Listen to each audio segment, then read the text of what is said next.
ناظرین کی خدمت میں سلام و آداب. آپ دیکھ رہے ہیں وائس آف لداخ. آج جمعہ ہے، اپریل کے 12 اور شوال کی 3 تاریخ. آج کی تازہ ترین خبروں کے ساتھ میں سعید ہاشم رضوی حاضر خدمت. ناظرین سے گزارش ہے کہ بر وقت ویڈیو پانے کے لیے ہمارے چینل کو سبسکرائب کریں. خبریں آخر تک ضرور دیکھیں.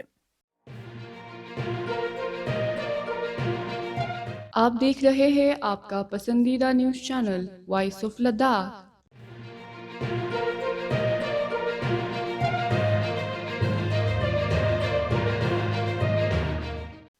ہل کونسل لیہ میں اپوزیشن جماعت کانگریس کے کونسلروں نے ایک پریس کانفرنس کے ذریعے لداخ میں ہوٹلوں کی رجسٹریشن کو لے کر خدشات کا اظہار کیا ہے.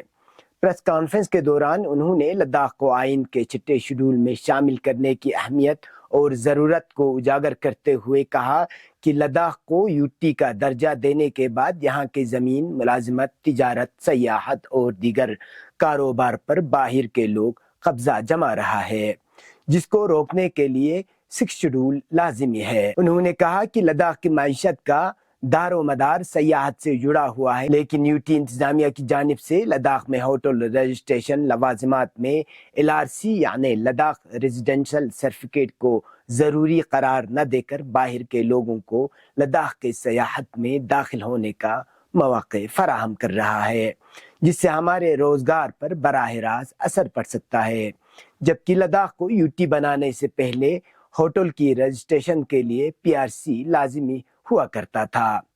کانگریس کے کونسلروں نے ہل کونسل لیہ اور یوٹی انتظامیہ سے پرزور اپیل کی ہے کہ ہوٹل کی رجسٹریشن کے لیے LRC لازمی قرار دیں. ساتھ ہی انہوں نے 6 شیڈول کے حصول کے لیے لداخ کے عوام کو جدوجہد میں تیزی لانے کی ضرورت پر زور دیا ہے.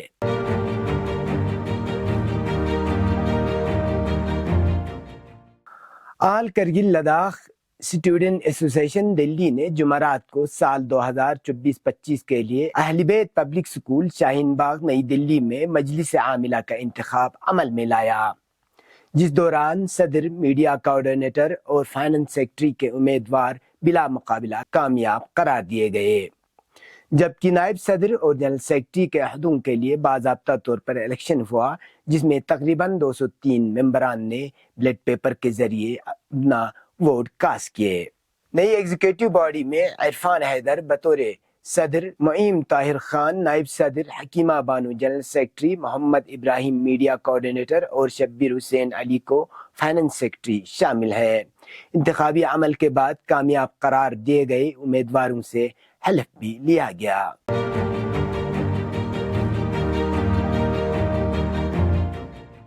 گورنمنٹ ہائر سیکنڈری اسکولوں میں اساتذہ کی کمی کے سبب طلباء کو درپیش مشکلات پر سخت تشویش کا اظہار کرتے ہوئے آج مسلح امام خمینی منجی گڑھ میں جمعہ خطبے کے دوران شیخ حمید ناصری نے یوٹی انتظامیہ کو آڑے ہاتھوں لیا. انہوں نے کہا کہ گزشتہ سالوں میں بروقت ہائر سیکنڈری اسکولوں کے لیے کنٹریکٹ سطح پر لیکچرر تعینات کیا جاتا تھا، لیکن اب ضابطۂ اخلاق کے بہانے اب تک ان لیکچرروں کو تعینات نہیں کیا گیا ہے. انہوں نے یوٹی انتظامیہ سے پرزور اپیل کی کہ جلد سے جلد ان لیکچرروں کو تعینات کر کے طلباء کے تدریسی مسائل کو حل کرے. ادھر انجمن جمعیت العلماء اثنا عشریہ کرگل کے صدر شیخ ناظر المہدی محمدی نے بھی ہائر سیکنڈری اسکولوں میں اساتذہ کی کمی کے سبب طلباء کو درپیش مشکلات پر سخت برہمی کا اظہار کیا ہے. انہوں نے یوٹی انتظامیہ سے کنٹریکٹ لیکچرر سے متعلق مسئلے کے حل کی فوری اپیل کی ہے.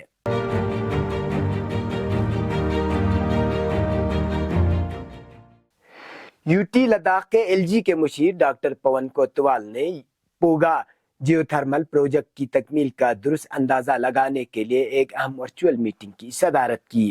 میٹنگ کا مقصد منصوبے کی صورتحال کا جائزہ لینا، ایک جامع روڈ میپ تیار کرنا اور اس کی پیش رفت کے لیے ممکنہ چیلنجوں کی نشاندہی اور اس سے نمٹنے کے لیے سرگرم عمل تھا. میٹنگ میں توانائی کے پائیدار حل کو فروغ دینے اور علاقائی ترقی کے اقدامات کو مضبوط بنانے کے حوالے سے غور و خوض کیا گیا.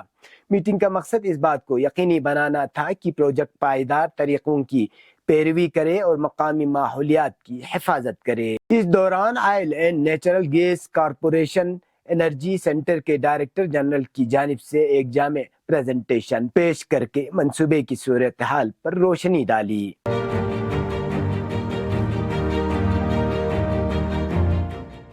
لداخ پولیس کی جانب سے موصولہ ٹریفک پلان کے مطابق آج 12 اپریل کو سری نگر سے کرگل مقررہ اوقات میں چھوٹے گاڑیوں کو چلنے کی اجازت دی گئی، اور کل یعنی 13 اپریل کو کرگل سے سری نگر کی طرف چھوٹے گاڑیوں کو چلنے کی اجازت دی جائے گی، جبکہ زنسکار سڑک پر چھوٹے گاڑیوں کو مقررہ اوقات میں چلنے کی اجازت دی گئی ہے۔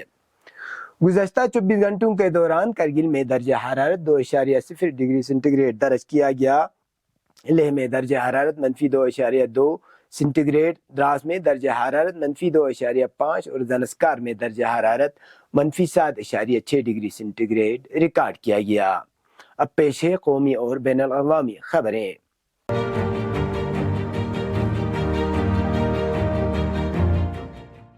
وزیر اعظم نریندر مودی نے اپوزیشن جماعتوں بالخصوص کانگریس کو چیلنج کیا ہے کہ وہ دفعہ 370 کو واپس لانے کا اعلان کریں۔ انہوں نے کہا کہ جموں و کشمیر میں دہشت گردی، علیحدگی پسندی اور پتھراؤ انتخابی مسائل نہیں ہیں۔ ادھمپور میں ایک انتخابی ریلی سے خطاب کرتے ہوئے پی ایم مودی نے کہا کہ اگر ملک کے لوگ دفعہ 370 کو واپس لانے کی بات کریں گے تو کانگریس کی طرف نہیں دیکھیں گے۔ انہوں نے کہا کہ جموں و کشمیر کی سیاسی جماعتوں نے جموں و کشمیر اور باقی ملک کے درمیان دفعہ 370 کی رکاوٹ کھڑی کر دی تھی۔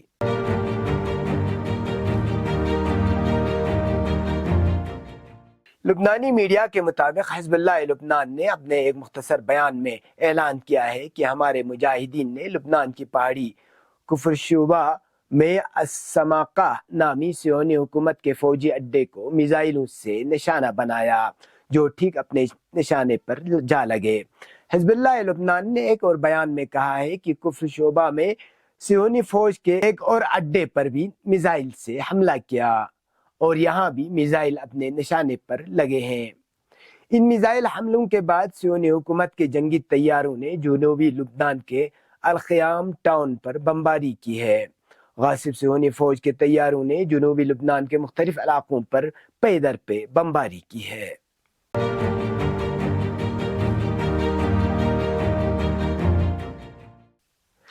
المسیرہ نیٹ ورک کے مطابق یمنی مسلح افواج کے ترجمان بریگیڈیئر جنرل یحییٰ سریح نے کہا ہے کہ خلیج عدن میں 2 اسرائیلی بحری جہازوں اور 2 امریکی بحری جہازوں پر حملے کیے ہیں۔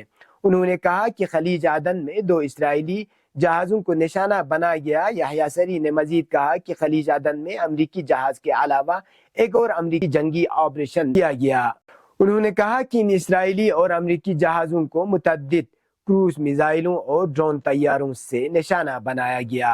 یمنی مسلح افواج کے ترجمان نے مزید کہا کہ ہم مظلوم فلسطینی قوم کے تئیں اپنا مذہبی، اخلاقی اور انسانی فریضہ ادا کرتے ہوئے یمن کا دفاع کرتے رہیں گے۔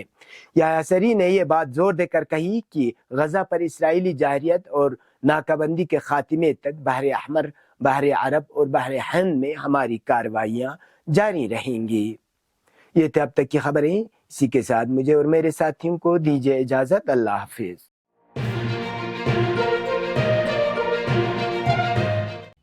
مقامی، قومی اور بین الاقوامی خبروں سے باخبر رہنے کے لیے چینل کو لائک، شیئر اور سبسکرائب کریں، ساتھ ہی بیل آئیکن دبانا نہ بھولیں۔